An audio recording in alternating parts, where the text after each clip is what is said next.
Salut les amis, j'espère que vous allez bien. Aujourd'hui, nous allons continuer avec l'activité géométrique du BEPC 2020 camerounais. On va attaquer l'exercice 1 rapidement. On nous dit, le plan est rapporté à un repère OIJ. K et L sont des points de coordonnées respectifs de 1 et 5,3. Donc, 2,1 correspond aux coordonnées de K et 5,3 correspondent aux coordonnées de L. Donc ici, on va dire, on va calculer l'équation. On va utiliser un autre stylo. On va dire équation cartésienne de la droite KL. Ok, voilà. On va dire l'équation sera sous la forme, donc l'équation cartésienne est sous la forme de E. Déjà, ça c'est un rappel. Et sous la forme de E qui va nous donner AX plus BY plus C égale à 0. Donc, on va trouver quelque chose qui est sous cette forme. Et pour trouver cela, on va commencer par préparer certaines données. Ok. Donc, première donnée, on aura besoin du point M. Ok, du point M de coordonnées X et Y. Ok. Et deuxième chose, on aura besoin du vecteur directeur de KL. Donc ça c'est clairement le carnéval, le vecteur directeur de la droite KL. Ok, voilà, qu'on va noter KL comme ça. Ok, donc on va chercher ce vecteur directeur là. Donc KL a pour coordonnées XL moins XK. Et ici en bas, on aura YL moins YK. Voilà. Donc, on continue. Ici, on aura XL. Et les coordonnées de L, c'est 5 et 3. Donc, on aura ici 5 et 3. On additionne avec les coordonnées de X, XK et YK. XK, c'est 2. YA, c'est... Donc, on calcule les coordonnées. Ça va nous faire ici 3. Et là, ça va nous faire 2. Voilà, on a déjà un premier élément. Le second élément, on va chercher les coordonnées de KM. Ok, donc chercher les coordonnées de KM ou alors les coordonnées de LM. Ça dépend de vous. Moi, j'ai choisi K parce qu'il faudrait que le point qui est là appartienne à la droite KL. Et dans la droite KL, nous avons K, nous avons L. Ok, vous choisissez qui vous voulez. Moi, j'ai choisi K qui va accompagner le M qu'on a là. Donc ici, on calcule aussi ces vecteurs, ces coordonnées. Ok, donc ici, on aura XM et YM. Donc on commence toujours par celui qui est ici devant. Ok, donc moins XK et moins YK. Voilà. Donc, ici, ça va nous donner KM de coordonnées XM. XM, on a dit que M est de coordonnées X, Y. Donc ici, on va mettre X et Y. Donc moins les coordonnées de K. Ok, les coordonnées de K, c'est 2. Donc on aura ici 2 et 1. Voilà. Là, on a déjà nos deux éléments. On a ceci et on a cela. On va donc calculer, on va donc faire en sorte que le déterminant de ces deux vecteurs donne 0 pour obtenir notre équation cartésienne. Allons-y. On va calculer le déterminant de KM et KL, ok, est égal à 0. Ça équivaut à, vous mettez les barres comme ça, vous mettez les coordonnées de KM.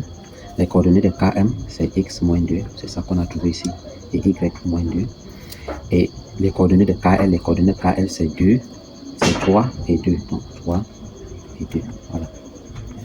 Après, on va donc calculer ceci, ça fois ça, moins ça fois ça, ok. Voilà, vous faites ceci, ça fois ça, moins ça fois ça, ça fois ça, ok.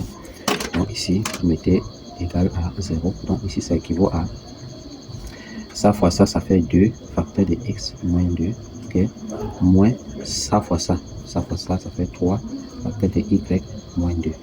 et tout ça nous donne 0. Donc ici, ça équivaut à, on développe 2x moins 4 moins 3y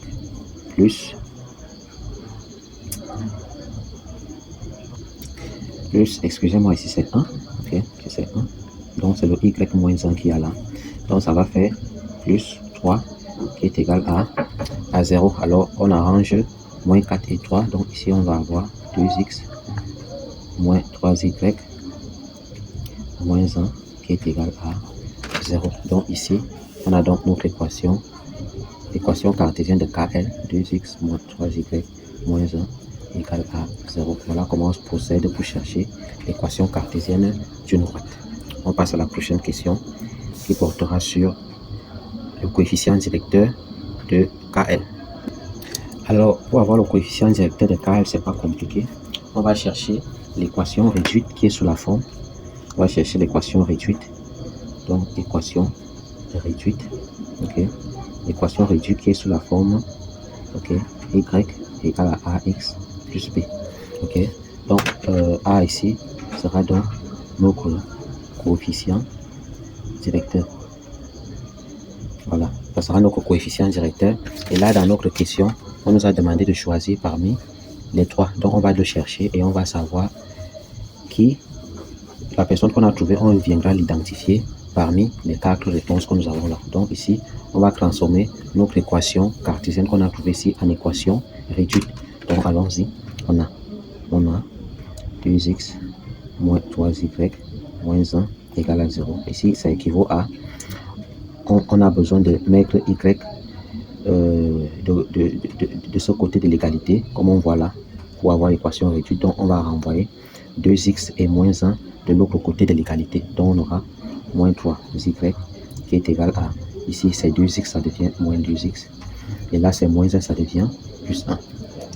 Voilà, on finit. Ici, y va nous donner, le moins 3 va traverser et va diviser cette expression-là, puis cette expression-là. Donc, ça va devenir moins 2 tiers, moins 2 sur moins 3, x, et on aura plus 1 sur moins 3. Et là, on termine. Donc, ici, ça équivaut à y égale à, on simplifie les moins, ça va faire 2 tiers de x. Et là, le plus et le moins, ça va faire moins 1 tiers. Donc, ici, on a notre coefficient directeur qui est 2 tiers. Donc, ici, on a notre coefficient directeur. Ok, voilà. Et parmi les 4, c'est 2 tiers. Donc, ça veut dire que parmi les 4, c'est D qui est juste donc la réponse. Donc, on a ici réponse D. Voilà, nous passons à l'exercice 2. L'exercice 2 où nous allons dire si les affirmations sont vraies ou fausses. Ok, donc on va commencer par lire l'énoncé. On dit EFG est un parallélogramme de centre M. Répondre sans justification par vrai ou faux pour chacune des affirmations suivantes. On va commencer par le 1. Donc avant de lire la question, je vais commencer d'abord par tracer un parallélogramme dont on parle dans l'énoncé. Donc ici, je suis dans mon brouillon. Ici, on trace un parallélogramme quelconque. On a dit, voilà, on a dit c'est de centre M. Ok, et on appelle ce parallélogramme E, F, G, H. Regardez comment on note, on place les points sur un parallélogramme ou un carré ou un rectangle. On part toujours comme ça.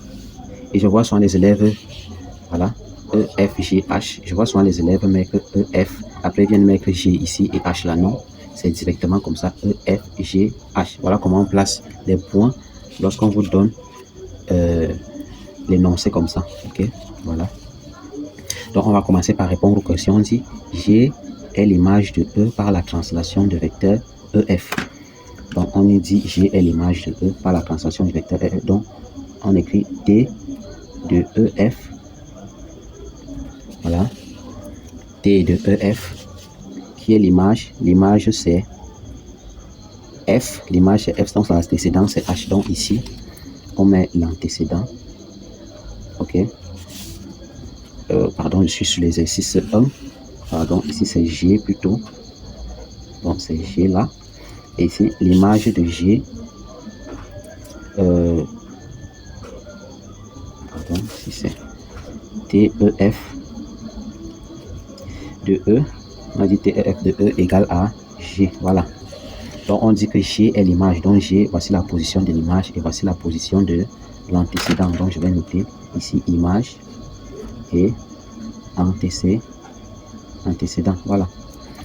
Voilà, on a dit que G est l'image de E par la translation de vecteur EF, voilà. Donc qu'est-ce que ça veut dire? Ça veut dire que si T est la translation, si T de E égale à G, alors, donc, EF, ok, EF, c'est-à-dire lui, est égal à ce vecteur-là, est égal à EG. Voilà. Donc, si T de EF de E égale à G, alors EF égale à EG. Voilà comment on lit une translation. Voilà. Donc, moi, je vais me baser sur ce que j'ai écrit ici pour pouvoir dire si c'est vrai dans ma figure. Ok. Donc, on va essayer de regarder. On voit EF, le voici. Et EG, le voici. Voilà. On voit bien que les deux vecteurs n'ont ni même sens, ni même direction, ni même distance. Parce qu'on a dit que pour que deux vecteurs soient égaux, il va falloir qu'ils aient la même direction, le même sens et la même distance. Ici, ce n'est pas le cas. Donc, ça veut dire que G n'est pas l'image de E par la translation du vecteur EF. Ça veut dire que la première affirmation est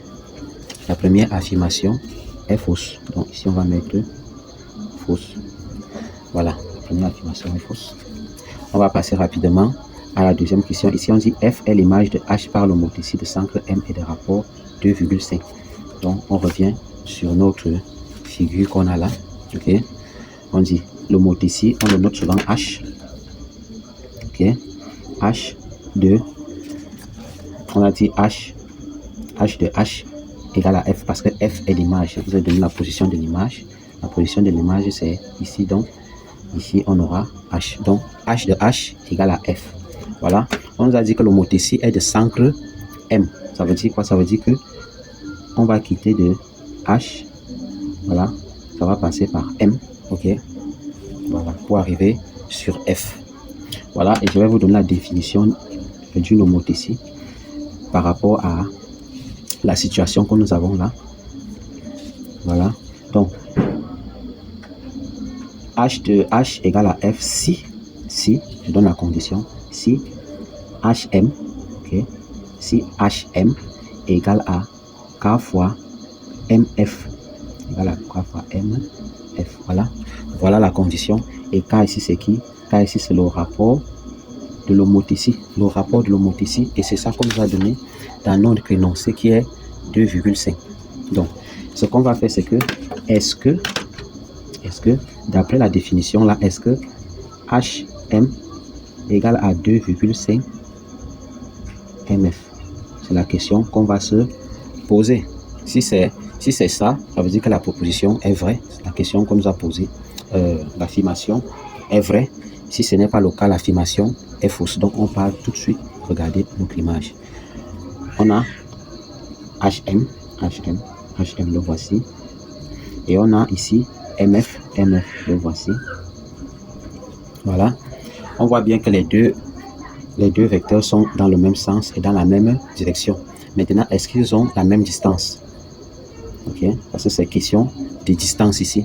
Est-ce qu'ils ont la même distance? On remarque que M, bon, on a déjà dit dans l'énoncé que M est le milieu du parallélogramme et donc est le milieu des diagonales que nous avons là. Donc ça veut dire que M est le milieu de HF. Voilà. Donc ça veut dire que le vecteur ci est égal au vecteur qui est là. Donc ça veut dire qu'en fait, HM est égal à MF. Ok. HM égale à MF et non 2,5 MF. Donc HM égale à 1 fois MF. C'est ce que ça veut dire. Donc le rapport que moi je vois dans cette figure, c'est 1 et non 2,5. Ça veut dire que l'affirmation ici n'est pas vraie. Donc l'affirmation ici est fausse. Ok, nous passons à la prochaine question. On nous dit HF égale à HG plus HE. Donc on va regarder notre figure. Qu'est-ce qu'on nous dit? On nous dit HG, HF HF c'est qui? HF c'est lui. HF, voilà, HF égale à HG plus HE. Donc égal à HG plus HE. Voilà. Donc est-ce que cette relation est vraie? Oui, c'est vrai. On l'appelle derrière la règle. Ok, on appelle derrière la règle du parallélogramme. Parallélogramme. On l'appelle la règle du parallélogramme. Et donc, cette affirmation est vraie. Si vous ne connaissez pas la règle du parallélogramme, je vous invite à aller regarder vos cours sur les vecteurs. Il y a la règle du parallélogramme dans votre cahier. Voilà, je ne vais pas venir sur les justifications ici. Vous allez voir que c'est comme ça. Donc, on a HE plus HG qui est égal à HF. Voilà. Donc, ici, l'affirmation ici est vraie. Voilà, pour ceux qui connaissent la règle du parallélogramme. Voilà, je n'avais pas la suite de l'exercice avec moi. Je n'avais pas imprimé le verso. Donc, j'ai dû recopier l'exercice et c'est l'exercice, le dernier exercice de l'activité géométrique, l'exercice 3 de l'activité géométrique qui était noté sur 10 points. Donc, on va lire ensemble l'énoncé, puis on va corriger. On nous dit ABC est un quadrilatère, c'est-à-dire ceci, ok, c'est un quadrilatère. On nous dit I est le point du segment AC tel qu'en centimètres AI égale à 2, B égale à 4, les droites AB et CD sont perpendiculaires à la droite AC et le point O désigne le milieu BI. On dit, première question, justifie que la droite AB et CD sont parallèles. Donc on va justifier que la droite AB, la droite CD, ces deux droites-là sont parallèles. Voilà. Donc allons-y. Donc on va écrire ici exercice 3. Justifions que voilà, ici c'est une question assez facile. Il suffisait de voir que la droite AC est perpendiculaire aux deux. Donc je donne un exemple. Si par exemple une droite est perpendiculaire à moi et cette même droite est perpendiculaire à toi, alors nous deux nous sommes parallèles. C'est en fait ça qu'on devait voir ici. Il n'y avait rien à calculer. Donc ici, qu'est-ce qu'on va dire? On va dire AC est perpendiculaire. On voit dans la figure AC. Donc voilà, AC, il est perpendiculaire à AB parce qu'il y a un angle droit là. Donc ici, est perpendiculaire à AB. Et AC est également perpendiculaire à CD. Voilà, on le voit sur la figure. AC est perpendiculaire à CD parce qu'on a un angle droit ici. Voilà, donc qu'est-ce qu'on peut conclure donc, si les deux ci sont perpendiculaires à une même droite, alors les deux sont parallèles. Donc AB est parallèle à CD. Aussi simple que ça. Donc on va passer à la deuxième question. Alors la deuxième question consistait à calculer AB. Donc nous allons rentrer sur notre figure. On regarde notre AB pour voir s'il y a des choses à faire. Ok, on voit bien que AB est là. Ok, AB est là et on a un angle droit ici, donc ça va nous attirer l'attention. Et ici, on a ici, excusez-moi, il y a I là. Ok, il y a I ici. Donc et ici, on remarque qu'on a affaire à un triangle rectangle en A. Voilà. Et dans ce triangle rectangle en A, notre hypoténuse c'est BI. Voilà. Parce que l'hypoténuse est toujours en face de l'angle droit. Ok, l'hypoténuse est en face de l'angle droit. Donc ça veut dire d'après Pythagore, donc d'après Pythagore sur brouillon. D'après Pythagore, 2 points, l'hypoténuse BI au carré égale à AB au carré plus AI au carré. Et évidemment, nous avons c'est AB que nous devons chercher et nous avons déjà BI et AI sur notre énoncé. Donc BI c'est 4 cm et AI c'est 2 cm. Ok, donc ça veut dire quoi? Ça veut dire que pour on tire AB, ça veut dire que AB au carré égale à BI au carré moins AI au carré. Tout simplement, donc voilà ce qu'on va. Voilà, donc on rédige ça au propre. Donc on va dire d'après Pythagore, BI au carré égale à AB au carré plus AI au carré. Donc on cherche AB, donc AB égale à BI au carré moins AI au carré. Voilà, donc ABI, on nous a dit BI c'est 4 au carré, donc c'est 4, ça fait 4 au carré moins AI c'est 2, donc 2 au carré. Voilà, donc voici notre AB. Donc ici on aura donc 16 moins 4. Voilà, donc ça veut dire que AB au carré égale à 12. Et 12, ça équivaut à AB égale à racine de 12. Et enfin, ceci équivaut à AB. Donc, il faut déjà savoir que 12, on peut le décomposer en 4 fois 3. OK? 4 fois 3. Et là, la racine de 4, c'est 2. Donc, on va faire sortir le 2 à l'extérieur de la racine 2. Et racine de 3 reste dans la racine. Voilà. Donc, on a trouvé AB égale à, on met la centimètre, puisqu'on nous a déjà énoncé que c'est en centimètres. Donc, AB égale à 2 racines de 3 centimètres. On passe à la prochaine question. Voilà, la deuxième question avait 2 volets. On nous demande d'abord de calculer le cosinus de l'angle ABI et on nous demande ici de donner une mesure en degrés. Donc, finalement, on met une mesure en degrés de l'angle ABI. Donc, on va calculer le cosinus déjà. Donc, on dit ici cosinus de l'angle ABI égale.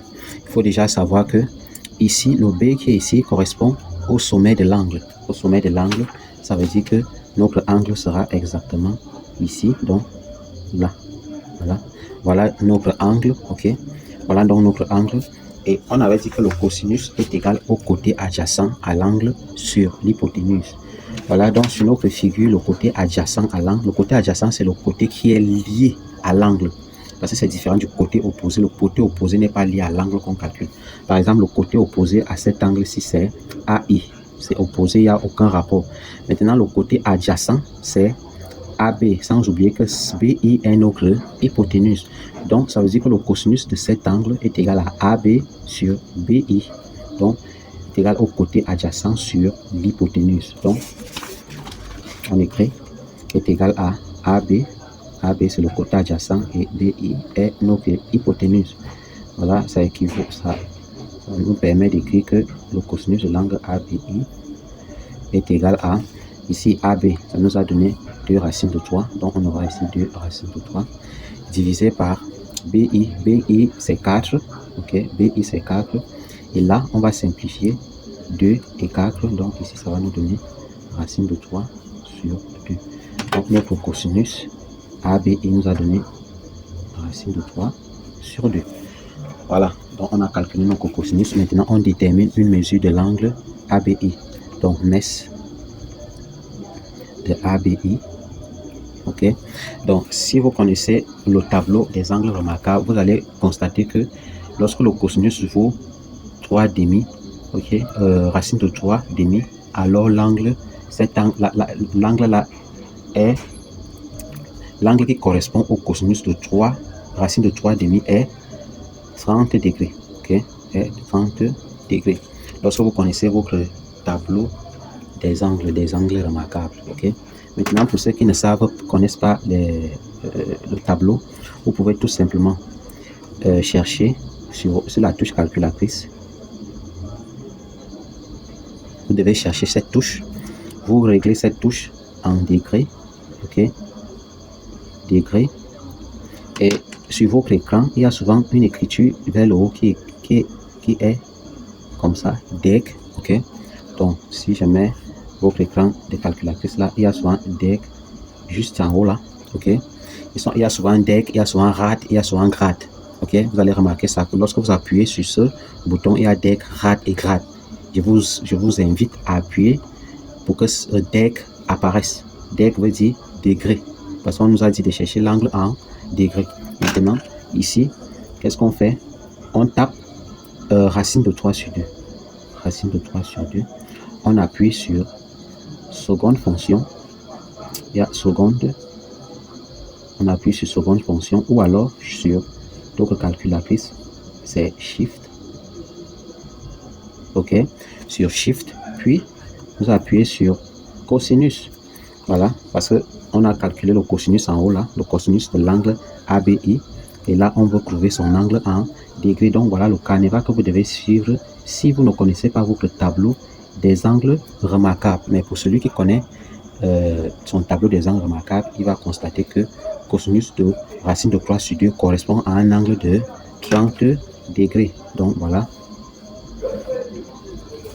On passe immédiatement à la dernière question.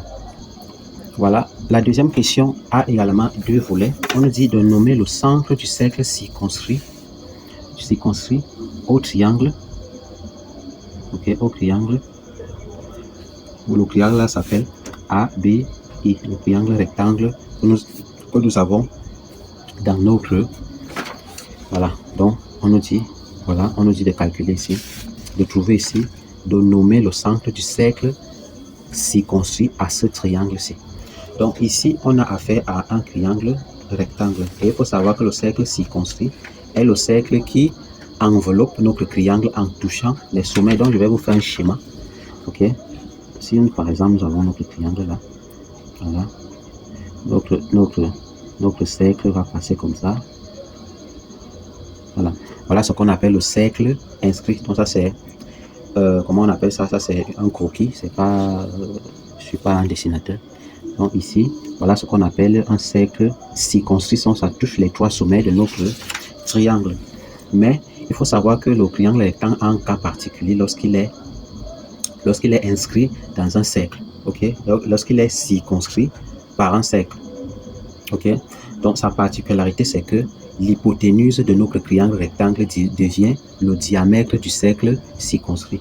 Donc ici, qu'est-ce qu'on va dire? On va dire ABI est un triangle, OK, est un triangle rectangle. Est un triangle rectangle. Donc, l'hypoténuse est le diamètre du cercle, circonscrit au triangle ABI. On commence par là. Donc on commence déjà par expliquer ce que nous allons nommer comme centre tout à l'heure. Donc on dit ici ABI est un triangle rectangle dont l'hypoténuse est le diamètre du cercle circonscrit au triangle ABI. Donc lorsqu'un triangle rectangle est circonscrit par un cercle, alors le diamètre est l'hypoténuse de ce triangle. Et même vous savez que le diamètre passe toujours par le centre d'un cercle. OK? Le diamètre passe toujours par le centre d'un cercle. Et en fait, le centre du cercle est le milieu du diamètre. Maintenant, ici, vu que le diamètre, c'est l'hypoténuse, alors le centre de ce cercle-là est forcément O. Parce qu'on a dit que BI est le diamètre du cercle, alors le centre de ce diamètre-là, c'est O. Voilà.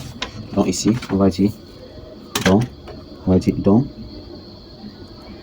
le centre est le milieu, j'espère que vous le savez, est le milieu du diamètre,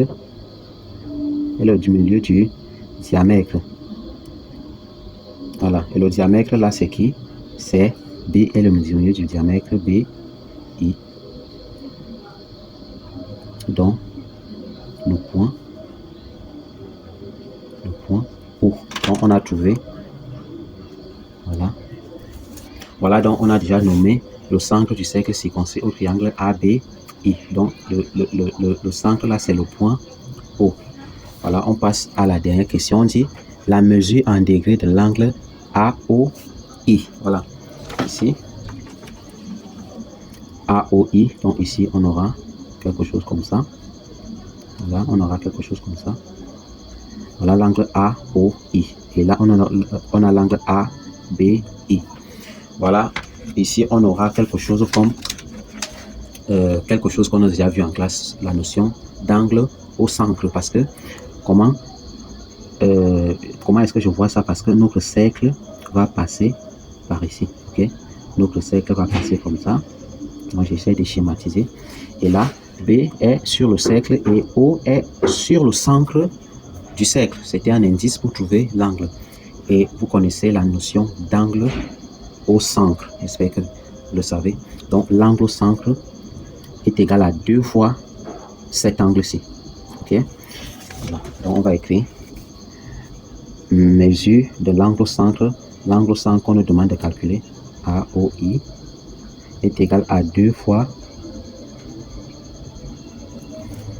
la mesure ABI. ABI. Voilà. Donc, il faut remarquer que B est sur le cercle et O est au centre du cercle. Voilà pourquoi on a cette relation.